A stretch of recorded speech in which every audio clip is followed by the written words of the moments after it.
ચાલો વિદ્યાર્થી મિત્રો તો શરૂ કર્યું તો થોડુંક આપણે જોયું હતું કે વિશિષ્ટ ઉષ્માધારિતા C is equal to delta U by delta T. delta U by delta T. C is equal to delta U by delta T. આવું આપણે જોયું હતું કે વિશિષ્ટ ઉષ્માધારિતા બરાબર કે ઉર્જા સંયોજનનો ઉપયોગી મોલર વિશિષ્ટ ઉષ્માધારિતા વાયુ માટે મોલર વિશિષ્ટ ઉષ્માધારિતા C is equal to delta U by delta T સંબંધ લઈ આવ્યા હતા છેલ્લે અને પાણીનું બરાબર કેલરીની વ્યાખ્યા જોઈ હતી તો આજે આપણે જોવાનું છે Cp અને Cv વચ્ચેનો સંબંધ આદર્શ વાયુ Cp એટલે શું અચળ દબાણે વિશિષ્ટ ઉષ્મા મોલર વિશિષ્ટ ઉષ્માધારિતા અને અચળ કદે વિશિષ્ટ ઉષ્માધારિતાનો સંબંધ બરાબર અચળ દબાણે વિશિષ્ટ ઉષ્માધારિતાનો સંબંધ અને અચળ કદે બરાબર આ Cp એટલે અચળ દબાણે Cv એટલે અચળ કદે વિશિષ્ટ ઉષ્માધારિતા કેવી મળે એ બે વચ્ચેનો સંબંધ તો આપણે એક પછી એક સ્ટેપ લખતા જઈએ તો થર્મોડાયનેમિક્સના પ્રથમ નિયમ પ્રમાણે બરાબર થર્મોડાયનેમિક્સના પ્રથમ નિયમ પ્રમાણે થર્મોડાયનેમિક્સના પ્રથમ નિયમ પ્રમાણે થર્મોડાયનેમિક્સના પ્રથમ નિયમ પ્રમાણે આપણે જોવા જઈએ તો થર્મોડાયનેમિક્સના પ્રથમ નિયમ પ્રમાણે ડેલ્ટા Q બરાબર delta Q is equal to delta U plus delta W. Delta Q બરાબર delta U plus delta W બરાબર હવે શું કે અચળ દબાણે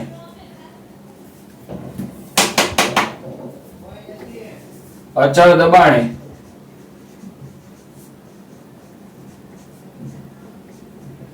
અચળ દબાણે કદમાં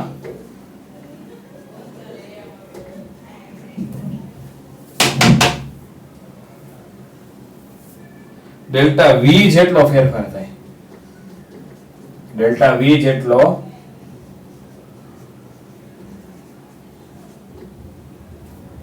બરાબર અચળ દબાણે ડેલ્ટા V જેટલો ફેરફાર થાય તેથી બરાબર delta Q is equal to delta U બરાબર પ્લસ P ડેલ્ટા V શું થશે P ડેલ્ટા V ક્લિયર હવે અચળ કદે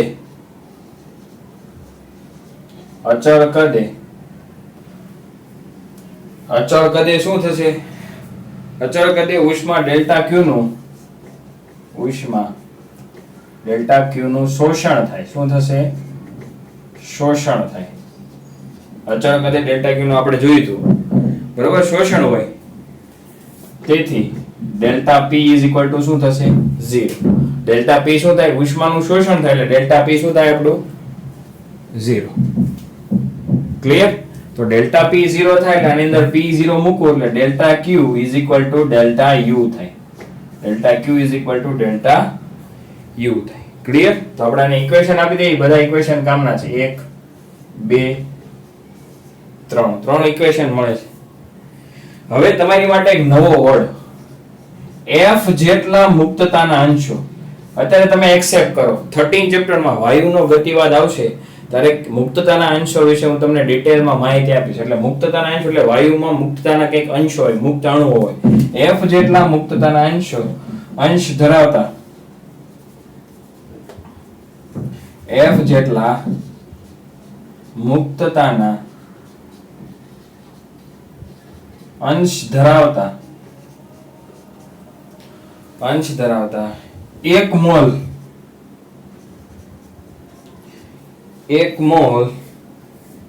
વાયુ માટે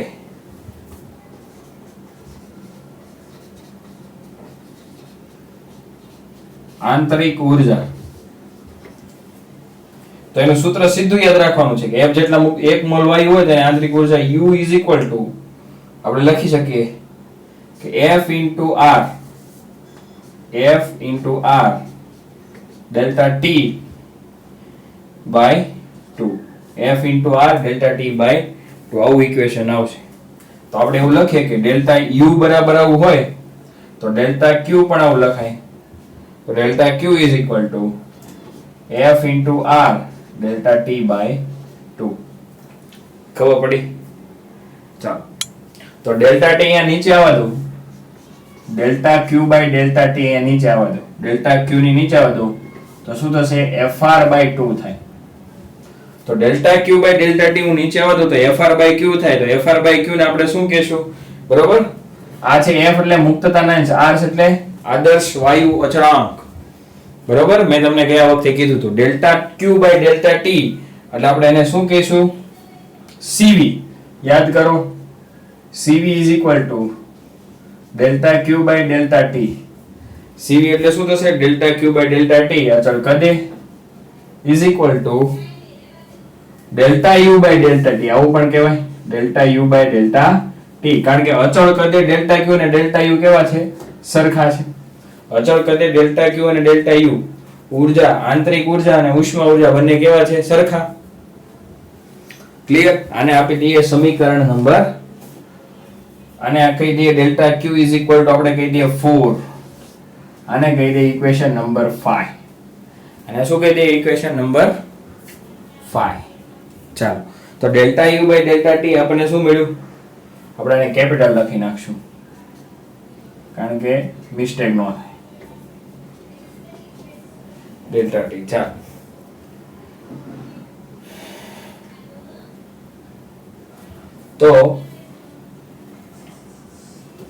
તો લખીએ આદર્શ વાયુ માટે આંતરિક ઊર્જા U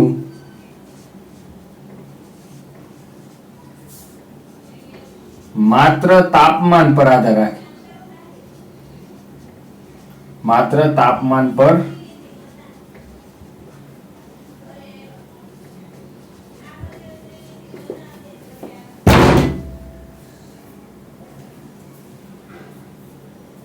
આદર્શ વાયુ માટે આંતરિક ઊર્જા U માત્ર તાપમાન ઉપર આધાર રાખે. એની ઉપર આધાર રાખે? તાપમાન પર આધાર રાખે. તો આની અંદર તો ઇક્વેશન 4 અને 5 ઉપરથી, બરાબર, ઇક્વેશન 4 અને ઇક્વેશન 5 ઇઝ ઇક્વલ ટુ, તો જો આ બરાબર આ છે તો ઇક્વેશન 4 એન્ડ ઇક્વેશન 5 પરથી CV is equal to FR by 2 કહેવાય, કારણ કે delta Q by delta T એટલે આ થાય. તો CV is equal to FR by 2 થાય. CV is equal to FR by 2. આને આપી દઈએ આપણે ઇક્વેશન નંબર 6. આને આપી દઈએ ઇક્વેશન નંબર 6. ક્લિયર? તો આ એક અહીંયા સુધી તમારે યાદ રાખવાનું છે, આ એક ભાગ. Clear? CV is equal to FR by 2. CV તમને મળ્યું. બરાબર, હવે આપણે અચળ આદર્શ અચળ દબાણે લઈએ. અચળ કદ માટેનું, બરાબર, બે ભાગમાં છે. હવે અચળ દબાણ માટે ચા તો એની માટે અલગ થશે બીજા ભાગ.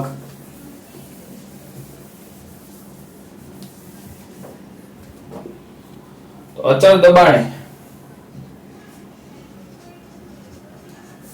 અચળ દબાણે 1 mall વાયુને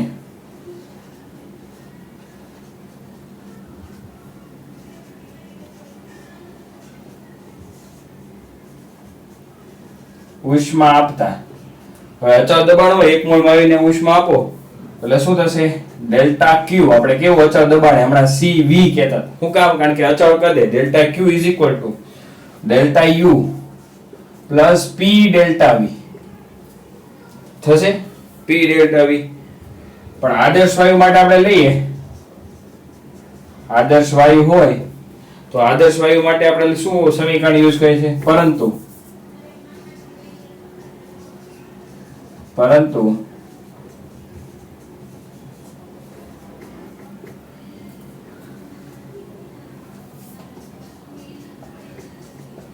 PV is equal to RT. આદર્શ વાયુ માટે શું થશે? PV is equal to RT.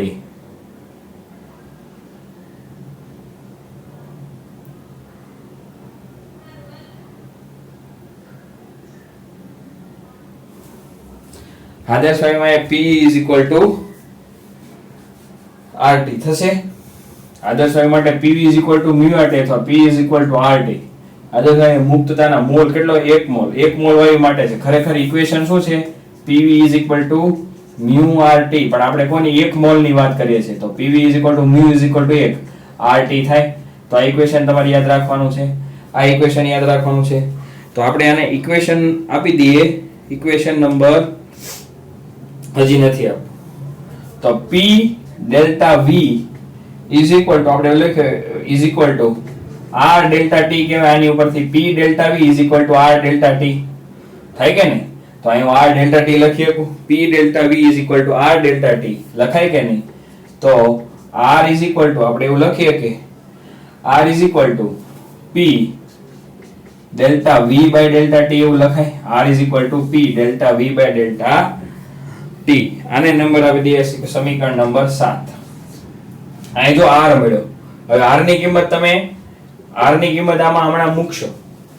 R ની કિંમત તમે હમણાં મૂકશો. બરોબર? તો આપણી પાસે છે ડેલ્ટા Q બરાબર હવે P ડેલ્ટા V બરાબર R ડેલ્ટા T લખી શકું. તો delta QP delta U plus R delta V. શું કામ? કારણ કે અહીંયા મારે P delta V R delta T છે. તો શું લખી શકું? R into delta T. શું લખાય? R into delta T. ચાલો, okay, R into delta T. તો QP ડેલ્ટા T વડે આપણે ડિવાઈડ કરીએ. બરોબર? Delta T Q by delta T, U by delta T, R by delta T. તો શું હશે? Delta Q by delta T એટલે શું હશે? CP કહેવાય. શું કહેવાય? CP. Delta Q by delta T એટલે વિશિષ્ટ ઉષ્માધારિતા CP. એટલે શું થશે? Delta QP by delta T delta U by delta T into P એવું લખીએ કાંઈ. Delta U by delta T. Delta T cancel અને R બરાબર શું છે? Plus P delta V by delta T. આવડે? બરોબર? તો બધાયમાં P આવશે. શું કામ? કારણ કે અચળ દબાણે છે. ફરીવાર તમને આપેલું છે PV μ આદર્શ વાયુ માટે μ બરાબર 1, જ્યાં μ બરાબર કેટલો લેવાનો છે? 1 મોલ. P ડેલ્ટા V બરાબર R ડેલ્ટા T. તો R બરાબર P delta V by delta T. તો delta Q by delta T delta U by delta T plus R delta T by delta T. Delta T વડે ભાગું તો delta T cancel થઈ જાય. તો CP delta Q by delta T delta U by delta T અને delta V by delta T. આપણને એક સમીકરણ મળે છે. હવે CP આપણે આગળના ઇક્વેશનમાં એવું મળ્યું હતું કે delta Q by delta T બરાબર FR બાય 2 એવું મળ્યું હતું. શું મળ્યું હતું આપણને? FR by 2. ઓકે, એક મિનિટ જો આપણે જોઈ લઈએ. Okay, CP delta Q by delta T એટલે શું કહેવાય? FR by 2. શું થશે? FR by 2.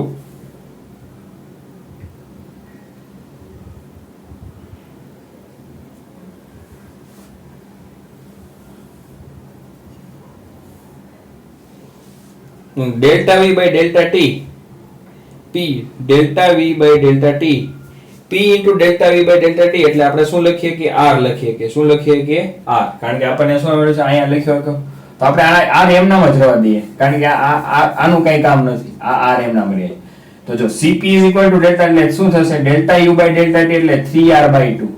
Sorry, delta U by delta T એટલે આપણને FR બાય 2.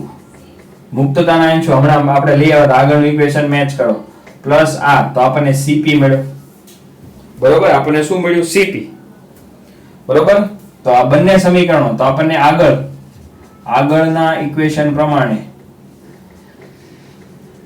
કયું ઇક્વેશન આપણે જોઈ લઈએ. આગળ ઇક્વેશન આપણે કયું લખાવ્યું હતું? તો આગળનું ઇક્વેશન આપણે CV ઇક્વેશન નંબર 6 જોવાનું છે. ઇક્વેશન 6 પ્રમાણે CV શું હતું? CV FR by 2. તો CP minus CV FR by 2 plus R minus FR by 2. તો FR cancel. તો CP minus CV R. આવું યાદ રાખવાનું. CP minus CV R. CP minus CV R. તમારે આ વસ્તુ યાદ રાખવાની છે. ક્લિયર? તો આ છે CP અને CV વચ્ચેનો સંબંધ. Cp - Cv બરાબર R. તો આ છે મુક્તતાના અંશો. બરોબર. તો આમાં એક નવો કોન્સેપ્ટ છે મુક્તતાના અંશો. એમાં તમારે અત્યારે એક્સેપ્ટ કરવાના છે. એક સમીકરણ આ છે, બાકી બધું કોમન છે. ત્યારે આપણે થોડુંક મેથેમેટિક્સ આજે યુઝ કર્યું છે. સિમ્પલ. Cp - Cv = R. અહીંયા સુધી રાખે આજનું. Clear? Thank you so much. આ ક્વેશ્ચન 2 વાર લખીને મને મોકલવાનો છે તમારે.